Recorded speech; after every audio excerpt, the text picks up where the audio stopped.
சசிகலாவின் அரசியல் வாழ்க்கை துவங்கிய சில நாட்களிலேயே முடிவுக்கு வந்துள்ளது. சொத்து குவிப்பு வழக்கின் மேல்முறையீட்டு வழக்கை விசாரித்த உச்சநீதிமன்றம் சசிகலா, இளவரசி, சுதாகரன் மூவருக்கும் 4 ஆண்டு தண்டனையை உறுதி செய்துள்ளது.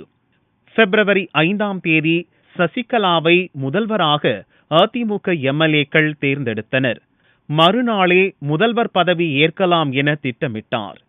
சொத்து குவிப்பு வழக்கில் தீர்ப்பு வரவிருப்பதால் சசிகலாவை ஆட்சி அமைக்க கவர்னர் வித்யாசாகர் ராவ் அழைக்கவில்லை. இப்போது தீர்ப்பு வெளியாகி 4 ஆண்டு சிறை தண்டனையும் சசிகலாவுக்கு கிடைத்தாகிவிட்டது. இதனால் 10 ஆண்டுகள் சசிகலா தேர்தலில் போட்டியிட முடியாத நிலை ஏற்பட்டுள்ளது. குற்றவாளிகளாக அறிவிக்கப்படுபவர்கள் தண்டனை காலம் முடிந்து 6 ஆண்டுகளுக்கு தேர்தலில் போட்டியிட முடியாது என சட்டம் கூறுகிறது. கடந்த ஆண்டு டிசம்பர் 29ஆம் தேதி வி.கே. சசிகலா அதிமுக பொதுச் செயலாளராக நியமிக்கப்பட்டார். முழுதாக 2 மாதங்கள் கூட நிறைவு பெறாத நிலையில் அவரது அரசியல் வாழ்க்கை அஸ்தமனத்துக்கு வந்துள்ளது.